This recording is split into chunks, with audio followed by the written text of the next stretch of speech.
Teman-teman, kata orang bijak, berkarya di tengah kelapangan, keluangan itu biasa. Tapi kalau berkarya di tengah kesempitan, di tengah kesulitan, di tengah kesakitan, itu baru luar biasa. Nah, tamu Sherly di hari ini spesial banget. Langsung aja kita sapa, beliau adalah penulis buku judulnya Karena Setiap Langkah Adalah Juang. Assalamualaikum warahmatullahi wabarakatuh, Lina Fatina. Halo. Gimana kabarnya, Lin? Alhamdulillah, luar biasa. Dan senang banget bisa. Senang banget. Kita ini pertemuan kita keberapa sih, Lin? Kedua emang. Kedua. Iya ya. Kita kan bertemu di tahun 2020 bulan Februari. Itu yang di Cianjur. Ya. Yang di Cianjur. Terus kita nggak ada ketemu lagi Kita emang? udah ketemu lagi. Cuma kirim-kiriman aja Cuma ya? keep in touch di media sosial. Oke, ini pertemuan kita kedua. Tapi pas ketemu tadi kayak Udah lama ya? kayak udah adek aja gitu. Masya Allah. Insya Allah. Kan kakak aku ini. Iya, benar. Tapi perjalanan lancar tadi. Alhamdulillah lancar banget. Iya. Aktivitas apa sekarang, Lin? Sekarang alhamdulillah diamanahin buat ngajar, ngedosenin di UIN Bandung sama di STI Cianjur. Oke, menikmati banget kayaknya kalau satu hari pindah dari satu tempat ke tempat lain, ngisi, bedah buku. Apalagi selain ngajar, kan pasti banyak Ya, dong. selain ngajar, ngisi acara, salah satunya juga ngaji literasi, itu ke beberapa pesantren yang ada di Indonesia. Terus tentunya juga tetap menulis. Oke. Nah, salah satu hal tadi yang saya seneng banget teman-teman saat ketemu sama Lina. Jadi ini kan pertemuan kita kedua ya. Kedua.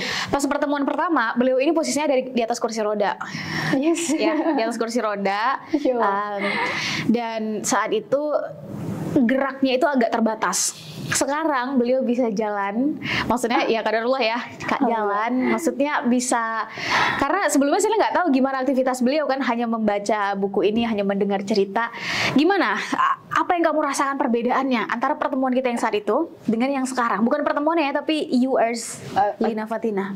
Oke. Masya Allah ya Kak. Tentu ini hal yang luar biasa bagi Lina, karena Lina merasa terlahir kembali, Kak. Masya Allah. Itu satu. Tentu yang waktu pasca kecelakaan, Lina betul-betul kembali seperti bayi. Bagaimana waktu itu juga Kak saya lihat Lina di kursi roda, terus kemudian segala hal apanya diurus sama orang tua gitu ya, gak bisa bergerak lebih. Bahkan ketika ngisi acara gitu, yang tadinya ngisi acara seminar workshop itu bisa berjalan sendiri, terus ketika pasca kecelakaan, oh ternyata Allah masih bisa Lina izinkan buat ngisi acara, tapi kemudian berbeda. Lina membutuhkan tangan-tangan yang lain waktu itu. Waktu pasca kecelakaan. Terus kemudian sekarang lambat laun Allah sembuhkan, Allah sehatkan kembali, dan ya Lina bisa berjalan kembali, Lina bisa bergerak lebih lagi. Tapi yang sama sih semangatnya mungkin ya Kak. Oke. Sama apa bertambah nih? Harusnya bertambah. Harusnya harus bertambah, harus terus dipupuk. Oke. Ya, karena kita harus terus bertumbuh dan bergerak. Ini menarik. Kalau Sherly kan tahu ya ceritanya. Mungkin ini podcast Sherly, teman-teman podcast Sherly mungkin ada yang belum tahu, meskipun sebelumnya kita udah sempat ngobrol juga secara online, tapi saat itu karena masa-masa pandemi. Secara general teman-teman, Lin, boleh nggak sedikit aja diceritain? Itu tuh gimana sampai akhirnya itu prosesnya berapa tahun untuk sampai akhirnya Lina alhamdulillah bisa berjalan lagi, supaya maksudnya saat kita diskusi teman-teman nggak ini apa sih yang sedang diskusiin, silakan. Iya, izin cerita ya buat teman-teman juga di sini yang nonton saat ini. Jadi qadarullah 3 Juli 2019 waktu itu Lina lagi menyelesaikan studi pasca sarjana, terus kemudian menuju Bandung. Lina bawa motor. Lina bawa motor sama teman juga yang dari Unpad waktu itu, terus kemudian mau ke pondok pesantren. Karena Lina selama dari awal kuliah itu tinggalnya di pondok pesantren. Tinggal di pondok pesantren. Di Cianjur? Di Bandung. Di Bandung. Yes. Di pondok pesantren Al Jawami. Lina di sana pulang pergi ke pesantren, ke kerjaan. Karena waktu itu Lina pas waktu S2 tuh kerja, pulang ke pesantren, kemudian kuliah juga. Wah, karena kuliah tuh ambilnya yang kelas khusus yang cuma Sabtu itu. Masuk ke semester 3, qadarullah ya 3 Juli itu siang hari Lina baru pulang dari nikahan teman waktu itu. Lina bawa motor sendiri dan Masya Allah ketika di perjalanan Lina tidak ada firasat apapun, bahkan sempat sholawatan dulu waktu itu. Tapi kemudian kisah lain menyapa, episode lain dalam kehidupan harus Lina terima. Sepersekian detik Lina melihat truk tronton sudah tepat ada di depan mata Lina sendiri. Terus kemudian ya Lina tertabrak lari di sana. Kenapa tertabrak lari? Truknya kabur. Dia meninggalkan 2 korban waktu itu. Tapi Masya Allah, maha baiknya Allah, Shirley dan teman-teman, Allah cabut perasaan sekejap mata. Allah cabut perasaan Lina saat itu. Lina tidak tahu bagaimana terseret terlindasnya. Tapi kalau dilihat dari fisik Lina waktu itu, secara zahir, bahkan termasuk saksi mata waktu itu, mereka mengatakan, wah ini anak udah meninggal. Nggak ada. Ini ada tulang yang keluar dari sini, Kak. Ini patah 1, ini patah 2, ini 40 jahitan. Darah sudah kemana-mana di jalan. Otomatis masyarakat sekitar sudah mengira ini anak udah meninggal. Disimpan di jalanan dalam waktu yang cukup lama. Maksudnya nggak ada yang nolongin gitu? Ada yang nolongin, cuman mereka sibuk dengan video foto. Yang saksi mata, dia ngejar dulu truknya yang kabur. Ketika sudah berhasil ketangkap si truknya, terus kemudian dia sering ke kepolisian, pas balik lagi dia masih ada di sana. Makanya saksi matanya itu marah-marah ke yang sekitar, kenapa didiamin gitu. Kenapa nggak langsung dibawa ke rumah sakit kayak puskesmas kayak? Iya, dan akhirnya dari sana langsung dibawa lari ke rumah sakit terdekat. Waktu itu di Kota Baru Parahyangan. Dan Masya Allah, ternyata ketika orang-orang mengira sudah meninggal, itu Lina masih hidup gitu. Lina di titik itu ketika sudah yang terakhir Lina lihat adalah bayangan putih, kemudian merasa melayang, terus kemudian beberapa menit kemudian Lina mulai mendengar suara-suara bapak-bapak yang menuntun Lina untuk berzikir. Neng istighfar neng. Dan Masya Allah, di titik-titik itulah Lina merasakan ada di antara hidup dan mati. Kayak analoginya cuman kayak tersisa nyawa, karena saking merasakan sakit yang di atas rata-rata manusia rasakan. Saking sakitnya kayak merasa nggak punya tubuh. Gitu. Itu gimana? Itu pengalaman yang kayaknya yang langsung Lina rasakan waktu itu gitu. Kayak cuman Lina mendengar keramaian, Kak. Di luar sana mendengar keramaian. Lina mendengar orang-orang yang menuntun Lina untuk berzikir, dan Masya Allah, maha baiknya Allah izinkan Lina untuk tetap berzikir waktu itu. Alhamdulillah, itu yang Lina syukuri. Allah masih tetap izinkan Lina untuk berzikir. Ya Allah, astagfirullahaladzim. Kemudian Lina meyakini innalillahi wa inna ilaihi rajiun. Kita dari Allah dan kita akan kembali ke Allah. Dan Lina mengira itu adalah hari terakhir Lina. Saat itu ya? Iya. Berarti di kondisi kayak gitu bisa berpikir, masih bisa? Alhamdulillah. Dan ketika di titik-titik itulah kayak merasa nyawa tuh yang tadi analogi itu kayak ke atas, ataukah balik lagi ke badannya gitu. Hanya merasa ada tersisa nyawa, nggak merasa ada tubuh karena saking sakitnya gitu. Terus kemudian di titik-titik itulah Lina ternyata setelah kita sudah tidak bisa bergerak sama sekali, tidak bisa melihat sama sekali, ternyata di titik itu yang kita ingat hanya Allah. Yang kita bisa ucap tidak ada yang lain selain asmanya Allah. Dan di titik itu pula Lina mengingat amalan-amalan selama di dunia. Udah ngapain aja gitu ya? Apakah amalan-amalan Lina cukup untuk bertemu denganmu? Apakah amalan-amalan Lina cukup untuk bertemu denganmu? Dan saat itu kepikirannya apa? Cukup atau nggak cukup? Tentunya Lina merasa nggak cukup. Lina merasa kurang, karena Lina merasa belum mengoptimalkan belum sempurna gitu. Tapi Lina saat itu meminta juga ke Allah, ya Rob, jika ini adalah hari terakhir Lina, tolong husnul khotimahkan Lina. Tapi tentu yang Lina ingat tuh ya amal-amalan, ya Rob, cukup gak ya amal-amalan Lina selama ini di usia Lina yang segini buat kembali kepadamu, ya Rob. Dan Lina pikir Lina belum maksimal, Lina pikir ada yang kurang gitu, belum memenuhi gitu, belum bisa tenang gitu. Dan itu yang Lina ingat. Singkat cerita, Lina dibawa lari ke rumah sakit Kawaluyan, kemudian ternyata parah dan harus dibawa lari lagi besok harinya. Ke rumah sakit yang lebih besar. Ke rumah sakit yang lebih besar, dan akhirnya Masya Allah di jam 11 siang waktu itu Lina masih dalam kondisi yang tidak bisa melihat sama sekali, tidak bisa bergerak sama sekali, tapi Lina bisa mendengar. Terus kemudian dimasukkan ke ruangan operasi, Lina mendengar semua itu, Lina mendengar suara dokter. Terus kemudian Lina meminta, dokter tolong kasih aba-aba ya kalau mulai dibius gitu. Orang keluarga udah menangis gitu ya, keluarga Lina gak kuat denger orang tua menangis gitu. Terus Lina masuk ke ruang operasi kayak mau hidup lagi nggak ya, Lina berhasil nggak ya gitu ini operasinya gitu. Terus beneran pasrah di sana, tawakal seumur-umurnya hanya ke Allah. Lina pasrahkan semua hidup Lina ke Allah, hidup dan mati.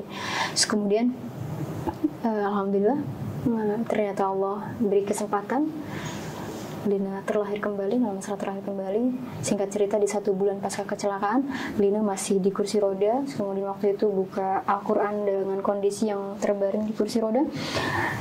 Dan Masya Allah tunjukkan Quran surah Sajdah ayat 12. Itu Lina buka Quran terus langsung ke surat itu. Sajdah ayat 12. Oke. Terus Masya Allah di sana artinya apa disebutkan Rabbana abusarna wa sami'na farji'na wa salihina mungkin ya Rabb, kami telah melihat, kami telah mendengar, tolong kembalikan kami ke dunia untuk melakukan satu kebaikan. Oh, penyesalan ya. Penyesalan. Oh, bagi mereka yang sudah enggak. Ternyata nanti kalau kita di akhirat, iya. yang kita minta itu untuk dikembalikan ke dunia. Oke. Sedetik aja, sekejap aja untuk melakukan satu kebaikan. Dan ketika mendapati ayat tersebut, Lina yang sudah merasakan antara titik hidup dan mati, kemudian mendapati ayat tersebut, sekarang Lina masih hidup. Lina bukan di akhirat, Lina hidup gitu. Lina bersyukur mendapati ayat tersebut, kemudian Lina terenyuh gitu, sedih dong, karena Masya Allah, Lina merasa terlahir kembali, Lina merasa ada kesempatan yang kedua, maka ya semoga tidak menyia-nyiakan apa yang Allah titipkan ini. Semoga bisa mengoptimalkan waktu yang ada dan bergerak sebisa apapun Lina. Makanya setelah mendapati hikmah, Lina rasa itu adalah pesan cintanya Allah yang disisipkan di tengah-tengah kecelakaan. Maka pesan cintanya itulah yang menggerakkan Lina meskipun di tengah keterbatasan saat itu. Hari pertama ketika dibawa ke rumah, Lina lurus semua, nggak bisa bergerak sama sekali, semuanya lurus, sakit meskipun tersentuh doang. Sakit, semuanya sakit. Nggak bergerak sakit? Iya, sakit Kak. Jadi bahkan sholat juga cuma mengedik doang. Oke. Jadi untuk menghormati waktu. Pertama dibawa ke rumah, Lina melihat detak jam waktu itu, melihat detak jam, kemudian ya Rob, biasanya jam segini Lina melakukan ini, jam segini biasanya Lina melakukan ini. Kemudian sekarang mendapati tubuh sendiri nggak bisa bergerak sama sekali dan kehilangan semuanya Kak. Iya. Kehilangan sekejap mata. Lina sedang kuliah pesantren, sering mengisi juga waktu itu, nulis kan? Iya. Kemudian harus hilang begitu aja. Iya. Lina kehilangan fungsi tubuh, kehilangan berbagai kegiatan. Kemudian saya minta, "Mah, tolong buku-buku sama kitab-kitab yang tersisa di tas kecelakaan waktu itu tolong di atas dada kan Lina mah." Oke. Kemudian Lina meresapi itu semua, ya Rob, Lina rindu, Lina kehilangan ini semua. Kemudian Lina menangis saat itu. Tapi kemudian ya kita nggak bisa terus berada di titik kesedihan itu. Kita nggak bisa terus terjatuh ada di titik itu. Terus Lina mulai berpikir apa yang bisa Lina lakukan di tengah keterbatasan saat ini. Karena ya pada akhirnya wa san takrahu syai'an wa huwa khairul lakum wa san tuhibbu syai'an wa huwa syarrul lakum. Boleh jadi kita membenci sesuatu padahal itu baik bagi kita, dan boleh jadi kita mencintai sesuatu padahal itu buruk bagi kita. Wallahu ya'lamu antum la ta'lamun. Sungguh Allah Maha mengetahui sedangkan kita sama sekali tidak mengetahui. Begitupun dengan kejadian Lina saat itu. Lina boleh jadi benci dengan kejadian itu. Ya Rob, kenapa harus aku? Aku lagi kuliah. Aku lagi banyak aktivitas nih. Iya. Kenapa harus aku yang kena? Kenapa harus aku? Kenapa harus aku ya Rob? Lina bisa aja protes waktu itu. Iya. Lina bisa aja protes. Tapi Masya Allah, biiznillah dengan izin Allah, kemudian Lina ternyata kita harus menerima dulu keadaan kita saat itu. Kita harus mengecap dulu apa yang terjadi ke kita. Setelah menerima, barulah Allah arahkan, kamu harus kemana. Yang penting terima dulu. Kita sebagai proses menerimanya itu gimana, Lin? Kita menerima bahwa apapun yang Allah takdirkan ke kita itu yang terbaik bagi kita. Karena yang tadi, wallahu ya'lamu antum la ta'lamun. Kita ini nggak tahu sama sekali. Sekalipun itu pahit bagi kita, buruk bagi kita. Jadi itu hal pertama yang bukan harus sih, tapi hal pertama yang sebaiknya kita lakukan ketika mendapati situasi yang ternyata menurut kita saya nggak suka nih sama hal ini adalah ya udah terima dulu aja. Menerima. Itu yang Lina rasa. Karena setelah menerima, Allah bukakan jalannya. Kalau kita terus mengutuk di kondisi itu, di posisi itu, kita tidak menerima, kita protes ke Allah, ya kita terus ada dalam kesedihannya. Kita terus aja ada di kubangan sana. Putaran itu ya. Yes. Tapi kalau kita sudah menerima, maka ya insya Allah, apalagi sesuai dengan keyakinan agama kita, agama Islam, apapun yang terjadi yaitu baik bagi kita, meskipun itu buruk bagi kita. Buruk itu hanya ada di kacamata kita. Di matanya Allah bisa baik. Gak enak itu yang kita rasa, tapi bagi Allah itu baik bagi kita. Menarik ini. Dan Masya Allah, Akhirnya Lina terima, kemudian Lina mulai berpikir apa ya yang bisa Lina lakukan di tengah keterbatasan ini. Tangan lurus, kaki lurus, tidur di kursi roda, nggak bisa balik kanan, nggak bisa balik kiri. Oh, tidur itu di kursi selama roda? 6 bulan. Nggak bisa di atas kasur, nggak bisa? Karena riskan, nggak buat dipindahkan ke kasurnya. Makanya di kursi roda yang bisa ditidurin. Yes. Nah, tapi nggak bisa belok kanan, nggak bisa belok kiri. Tapi itu yang harus Lina terima waktu itu. Nikmati aja, hadapi ya, nikmati gitu, syukuri aja apa yang ada. Dan akhirnya Lina mulai berpikir, karena yang bisa Lina salah satunya adalah menulis. Terus kemudian akhirnya Lina mulai menulis, dan lagi-lagi inspirasi itu dari Allah datangnya. Akhirnya Lina sambil rawat jalan, sambil fisioterapi yang ada cahaya merah di sini, sambil ini di saraf-sarafnya gitu. Termasuk waktu itu Lina satu sebelah ini kan, ini mati rasa. Karena di sini 40 jahitan kan? Di muka maksudnya? Ya, mati rasa. Di kepala? Lina nggak berasa sama sekali. Di muka yang sini, sebelah sini. Lina nggak berasa sama sekali. Sambil rawat jalan ke bedah ortopedi, ke saraf, fisioterapi, Lina menulis sedikit demi sedikit. Lina minta ke Papa Lina, Pak tolong buatin meja dong di kursi roda gitu.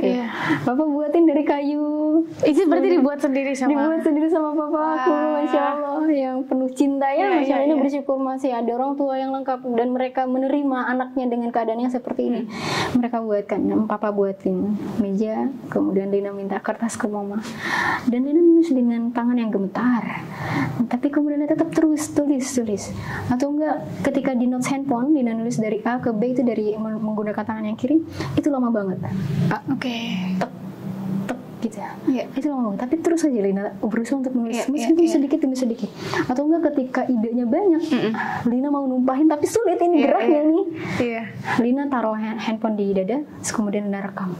Oh, jadi sambil ngomong biar rekam saja gitu. Sambil nunggu dokter atau sambil ngapain fisioterapi di dia Lina ngobrol. Apa yang mau Lina tulis? Misalnya tentang harapan. Ternyata membangun harapan itu penting. Karena dengan harapan kita hidup. Lina terus aja rekam, terus rekam. Baru ketika sudah nyampe rumah, Lina saring lagi ke laptop yang sudah terbentur waktu itu waktu kecelakaan, sampai diservis dulu. Lina pindahkan perlahan terus. Dan ternyata menulis itu juga jadi ajang latihan Lina karena harus bergerak. Kan secara tidak langsung melatih kembali ini ya, si saraf-saraf ini ya. Betul, harus terus bergerak meskipun sakit.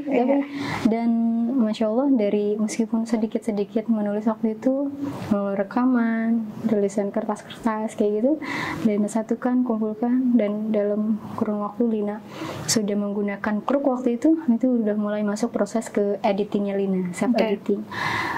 Dan ya, biiznillah dengan izin Allah terbitkan bukunya dan diberikan kata pengantar oleh Kak Shirley. Iya, jadi teman-teman waktu itu saya sempat nyamperin Lina kan. Saya sempat nyamperin Lina ke Cianjur, terus mendapati Lina dalam kondisi kayak gitu, tapi masih berusaha untuk berkarya, bikin single juga kalau nggak salah waktu itu ya, benar nggak?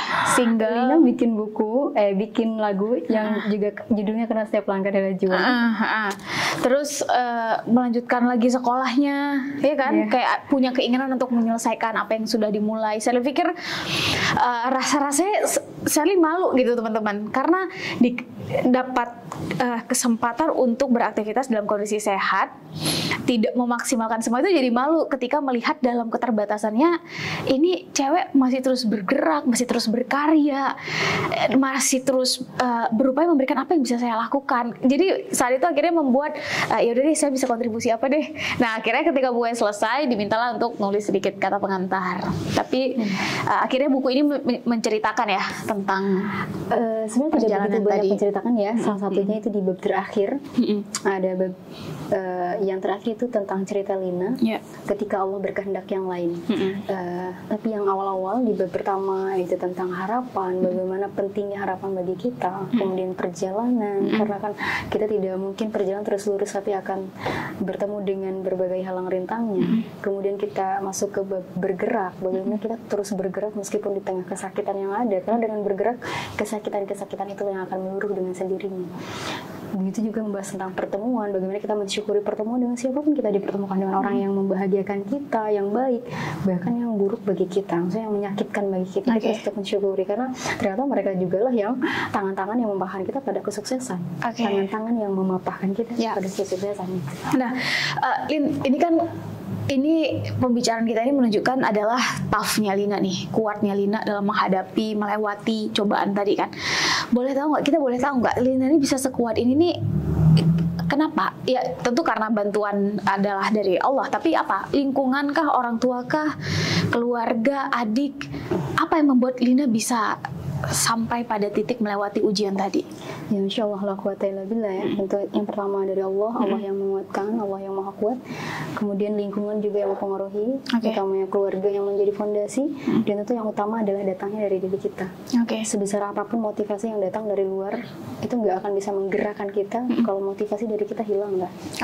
Nah motivasi Lina saat itu adalah karena yang tadi pesan cintanya dari Allah yang Lina terima saat detik-detik kecelakaan. Kemudian Lina berpikir apa yang bisa Lina lakukan, meskipun ya Lina harus bergerak meskipun di tengah keterbatasan yang ada, karena Lina nggak mau menyia-nyiakan waktu.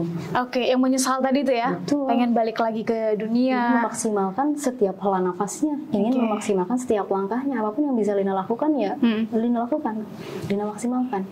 Wah, Masya Allah. Nah teman-teman, dari kejadian itu sampai akhirnya Lina bisa jalan, itu total berapa lama? Berapa tahun? Di awal tahun ini 2022 itu lepas tongkat yang satu itu. Jadi totalnya itu 6 bulan di kursi roda, ya. Kemudian 9 bulan menggunakan kruk yang 2, sisanya kruk yang 1. Baru dari sana dilepas kruknya. Jadi 6 tambah 9 tambah 3 bulan. Jadi sekarang tuh udah 3 tahun beberapa bulan. 3 tahun berapa bulan? Dan sekarang Lina bisa alhamdulillah berjalan, bergerak tanpa bantuan alat-alat tadi ya. Tapi belum lari sih Kak. Rencananya mau nyobain lari ketika nanti wisuda. Masya Allah, itu kapan? Kapan, bulan apa tuh? Mungkin Desember ya. Desember ya? Belum difiksasikan sih. Apakah Kasihmu datang? Di mana sih? Di Bandung ya? Di Bandung. Di Bandung ya? Bulan Desember. Iya, sepertinya bulan Desember. Iya. Nanti saya minta Siska cerita deh. Itu tanggal berapa, jam berapa, siapa tahu lagi bisa ke sana. Iya. Nah, itu kan tadi adalah upaya ya, Lin. Upaya yang kita lakukan. Terus kita terus berdoa dari Yang Maha Kuasa. Akhirnya lahirlah karya-karya yang bisa Lina keluarkan. So what's next? Selanjutnya apa nih habis ini? Lina tetap mau bergerak, apapun peran Lina, karena yang tentu di dakwah juga ya, karena apapun profesi kita Kak, sebenarnya kita, kalau saya muslim, saya sebagai pendakwah Kak, apapun profesinya, karena yang utama adalah dakwah, mengajak pada kebaikan. Kalau dia mau seorang dokter, dia bisa berdakwah dengan caranya dia. Dia seorang pebisnis, dia bisa berdakwah dengan bisnisnya. Dia seorang penulis, dia bisa berdakwah dengan tulisan-tulisannya. Karena dakwah itu ada yang bil qalam, ada bil lisan. Dengan tulisan, ada yang dengan lisan. Apapun profesinya, kita harus mengajak pada kebaikan. Dan semoga Lina bisa melakukan itu. Apapun profesi Lina ya, saat ini mungkin dosen, kemudian Lina ya saat ini juga tentu merampungkan buku yang baru. Lina ingin terus meninggalkan jejak, karena pada akhirnya Lina pikir karya tulisan adalah cara kita meninggalkan jejak baik di muka bumi ini. Jangan sampai kita tidak meninggalkan jejak yang baik gitu. Dikenal dengan baik melalui apa? Salah satunya adalah melalui tulisan-tulisan itu. Ini berarti buku keempat ya, kelima sedang proses dan sebentar lagi akan terbit. Teman-teman jangan lupa ditungguin buku karya Lina. Yang menurut saya poin penting dan menariknya adalah beliau ini konsisten dengan apa yang dilakukan dan berkarya di tengah kesempitan. Itu keren banget.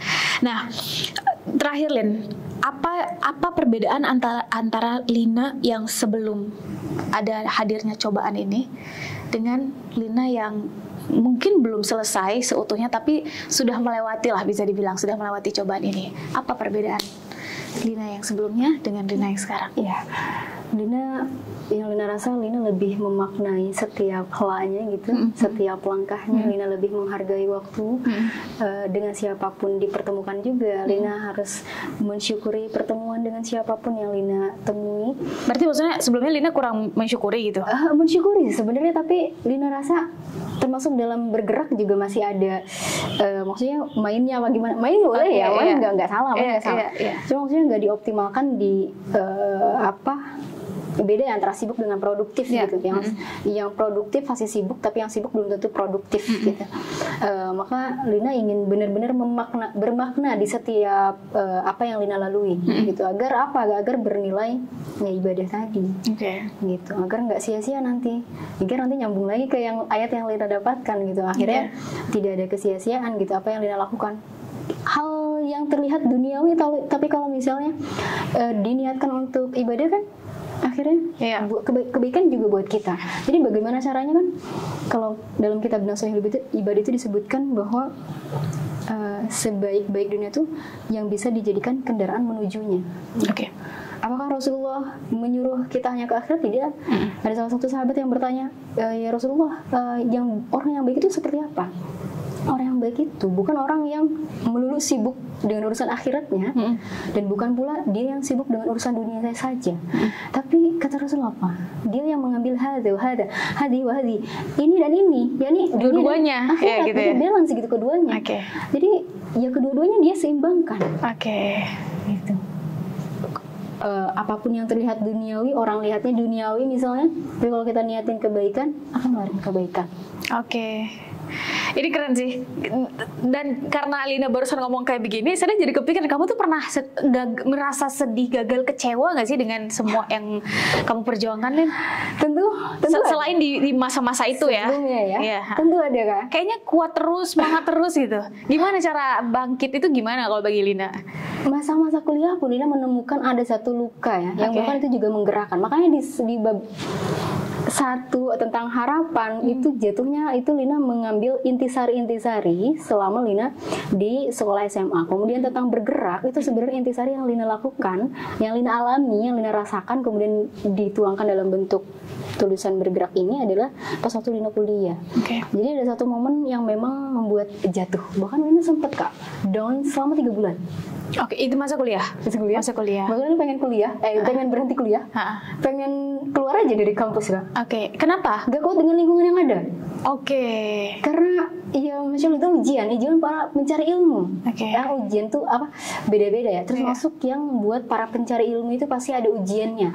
Mau gak betah ya kalau tinggal di pondok pesantren gitu ya. Mau masalah ekonominya atau masalah lingkungannya, teman-temannya.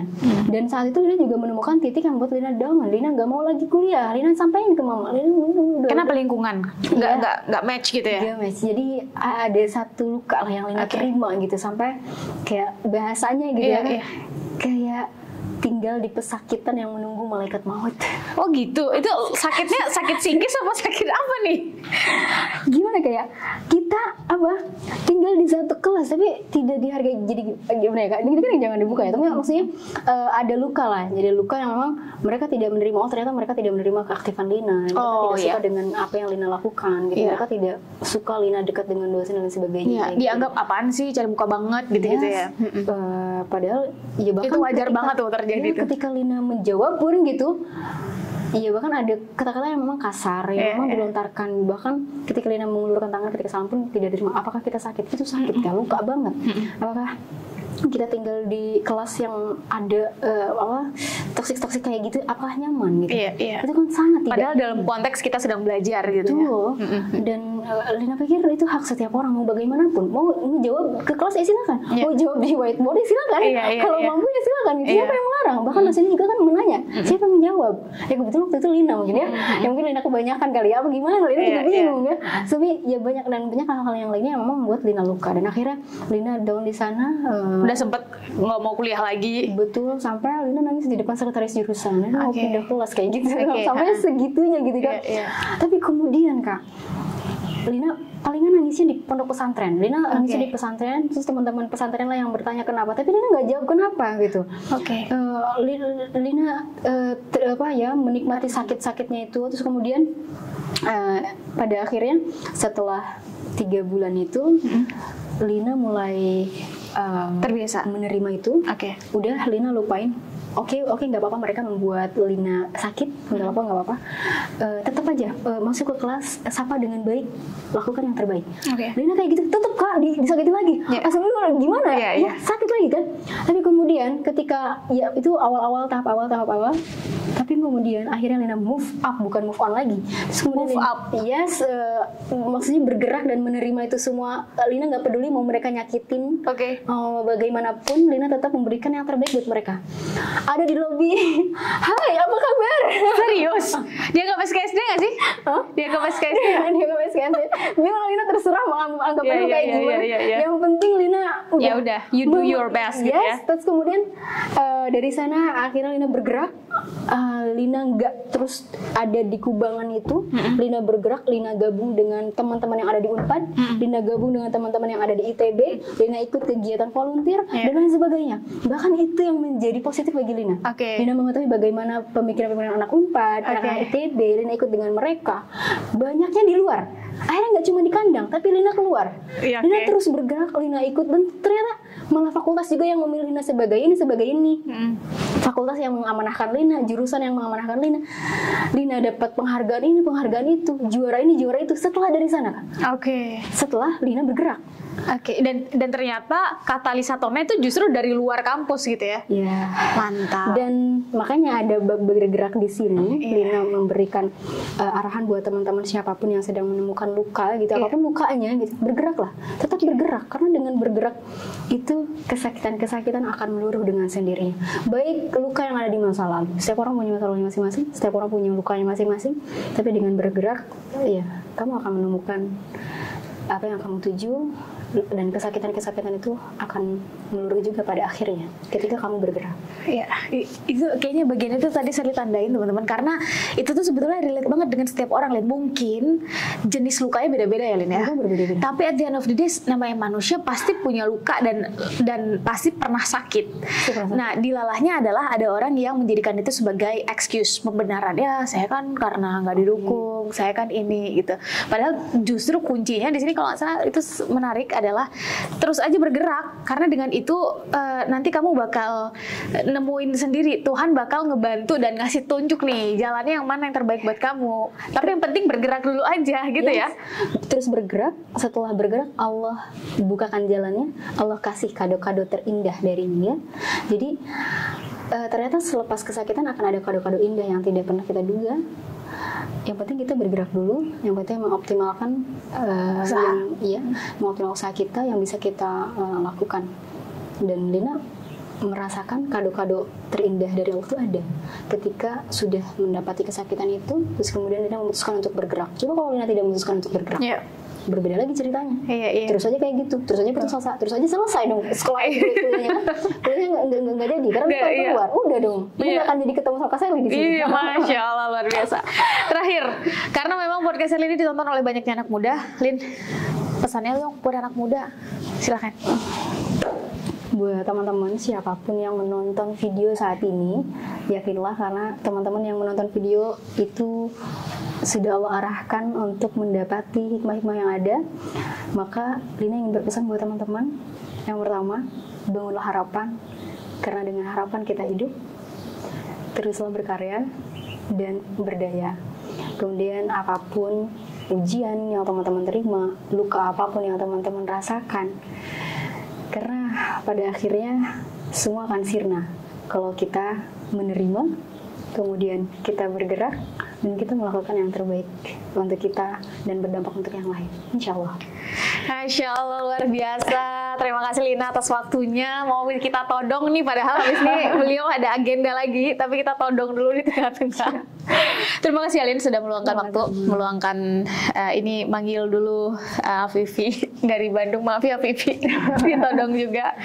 Semoga ada hal baik yang bisa teman-teman dapat dari perbincangan barusan. Yang baiknya diambil, yang gak baiknya ditinggal aja di sini. Terima kasih, sampai ketemu di video selanjutnya. Assalamualaikum warahmatullahi wabarakatuh.